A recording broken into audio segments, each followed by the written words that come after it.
Hello, Carol. Get the number. Hello? Hello, Carol. Hello, yeah, sorry, I got held up at the school.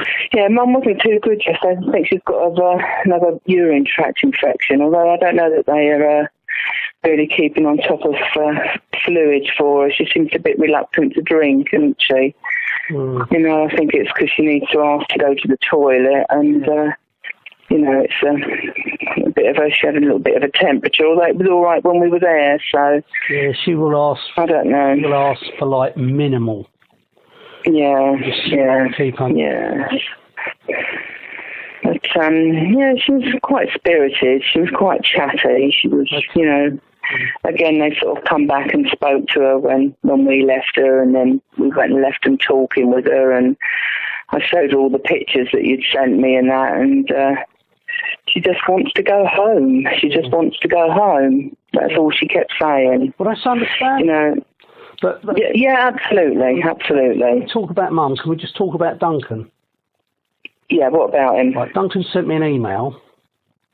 Yeah, you sent it to me. Yeah, I can see. Yeah, Duncan's opinion is just as valid as, you know, anybody else's. Chance's, Ryan's, and so on and so forth. But it's you and me that have got to sort this out. Yeah. And, you know, I'm not going to engage with Duncan in that. I'm engaging with you. And that's no disrespect to Duncan or anything. It's just, that's how it is. Why are you finding it difficult to listen to Duncan? What do you mean? What has he said? Carol, without my knowledge, appointed herself as next of kin at the hospital. Carol, without my knowledge, has been making arrangements with the hospital staff concerning Mum's future. Carol, without my knowledge, has already emptied Mum's bungalow of all her personal and financial papers. Carol, without my knowledge, has already been in communication with Mum's solicitor and is making legal arrangements without any consultation with me whatsoever. Carol, in her struggle for power, has teamed up with Duncan, who lives local to the hospital. Carol is in communication with Duncan almost certainly on a daily basis, whilst her communication with me is minimal, on a need-to-know basis. Carol has 100% excluded me from being part of the decision-making process in Mum's life. Carol, having empowered Duncan, is now clearly setting a trap so that she can pitch Duncan and me against each other. Duncan, according to his position in the family and my mother's expressed wishes that he should mind his own business, clearly should not even be part of the dynamic that Carol is encouraging him in. Why are you finding it difficult to listen to Duncan? What do you mean? What has he said? Well, I'm not finding it difficult to listen to Duncan. It's just you and me. That's our job. I mean, I was talking... Oh, yeah, no, I understand that. Yeah, no, I can see that, yeah. I was talking to you on the phone yesterday, and all of a sudden, Duncan butted in, I disagree. And I was talking to you on the phone. Yes, he did. Yeah, no, I don't want to be doing that. It's not something I do. Duncan's just as valid as anybody else, and it's not squelch. But I'm interacting with you on this. Yeah, I know, and you're absolutely right. But the point he was making was in response to you saying, Tracy said that people that go into nursing homes go downhill rapidly. And that was what he was responding to. I wasn't in a telephone conversation with Duncan. I was speaking with you. But we had both been in to see Mum, and we had both been in and spoken to her together and individually, and so had Steve, the OT. Okay, well, if Duncan wants to speak to me individually, that's fine, but I was having a telephone conversation with you. Okay, all right. So moving forward from that, yep. What are you going to do now? What do you want to do now? Well, because go on. How do you see it then? Well, she's adamant that she wants to come up and see you and visit, but it isn't where she wants to be living. She doesn't want to move away from Devon. She's still saying that she wants to go back to the bungalow, but she understands that in the interim, she needs more care at the moment. Mum loved her bungalow. Other than loving her bungalow, Mum had no ties in Devon whatsoever. Mum clearly wanted to move near me, so she could see Carol, me, and our respective families more often. The only reason Mum hadn't already moved to be near me was she couldn't stand the upheaval of leaving the bungalow. The geographical places Southampton and Devon are only valid for Carol to manipulate Mum's words. The anchor point with Mum was the bungalow, not Devon. Likewise, the anchor point in Hampshire was to be close to her family, not the geographical location of Southampton. If there were no other option than for Mum to leave the bungalow, then her wishes were 100% clear. She wanted to live near me, as that was when she saw Carol, Carol's children and Carol's grandchildren, and my children and my grandchildren. After Nick moved to London, Mum had no ties in Devon except for Duncan, who, using Mum's words, was a waste of space. Even though Duncan lived only 5 minutes from Mum, Duncan, according to Mum, would only visit her 3 or 4 times a year for a short time. Well, she's adamant. She's adamant that she wants to come up and see you and visit, but it isn't where she wants to be living. She doesn't want to move away from Devon. She's still saying that she wants to go back to the bungalow, but she understands that in the interim, she needs more care at the moment. Well, this is just nonsense, Carol. It's her wishes, John. No, it's not. It's nonsense.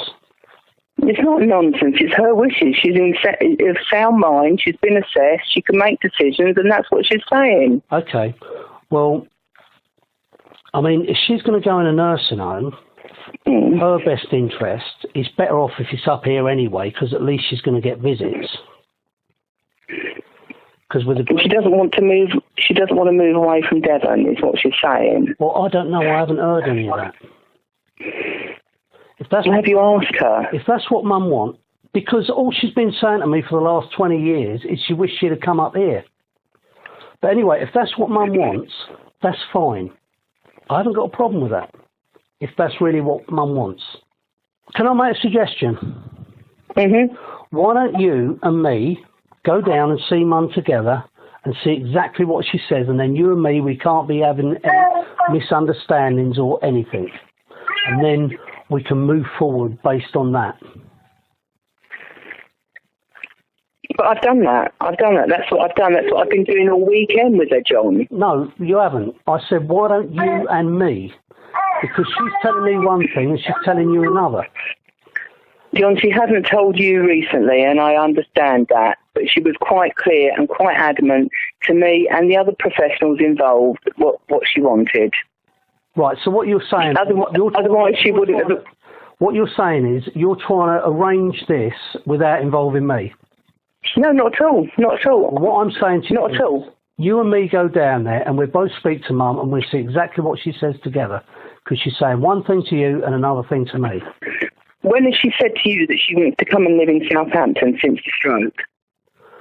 Oh, look, Carol, I'm not going through all this again and again and again. What I'm saying to you... No, I'm not asking you to go through it again. When has she said it since the stroke, John? What I'm saying to you is, Mum is saying totally different to me to what she's saying to you. When has she said it to you, John? Carol, if Mum wants to do what you're saying, that's got my 100% backing. So what's the problem then? Because that's what she's saying. That's what she said to the start. It's not what she's saying to me. Well, I don't know then, because she was quite clear when she spoke to the staff yesterday. She's very clear to me. So what I'm saying is, if you and me are there, and then we can find out what Mum's wishes are, then we can move forward on it. Right, well, maybe that's an option, yeah. When are you suggesting that could take place? As soon as possible. I'll come and pick you up, take you down there today. Oh, John, be realistic. How could I do it today? Well, I'm saying as soon as possible.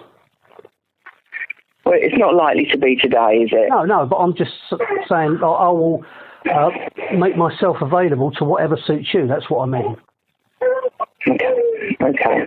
Well, it's not likely to be today, John. I couldn't possibly do that. The kid... I didn't mean that. I'm saying I'll make myself available. Okay. John, it's about what Mum wants. It isn't about what you or I want. Look, Well, why won't you listen to me? Mum is telling me a different story to what she's telling you. And whatever she's telling the hospital, they are following through with her plan. Carol, please don't play games with me. I'm too old in the I'm not playing. John, I'm not playing games with you. To find out what Mum wants, you and me need to sit together, the pair of us together, with your mother, and say, right, these are the options. She's asked me 1,000 times, slight exaggeration, don't ever let them put me in one of those homes. And she's now still expressing that by saying, I want to go home. I don't want to go to one of those homes. Now, if what you're saying is correct and she's had a change of mind, I'm all for that. But it's not the message she's giving me. So you and me need to see her together to find out exactly what the way forward is. Right. Well, then we need to see what happens today, don't we? What do you mean? We need to see what happens today. We need to I've see. Told you she might see. Happen. You and me need to speak to Mum together, because if she goes in one of those homes, Duncan visits her 3 times a year in the past. You've been visiting her once a year in the past, and I've been visiting her 5 or 6 times a year in the past. She won't be seeing hardly anybody. Can't you get that into your thick head? You won't be going down there every week. You don't even drive.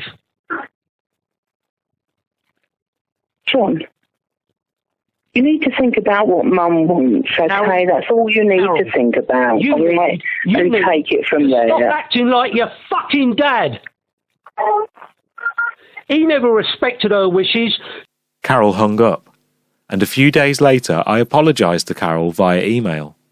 Carol continued communicating with me by email, but never made any attempt for us both to see Mum together. Carol made arrangements for Mum to go into the nursing home within a few days of our last phone call and sent me an email confirming her actions the following week. Mum said that my dad had an excuse for his poor behaviour because he was an alcoholic, but Mum said George had no excuse whatsoever for his disgusting behaviour, other than he was pure evil.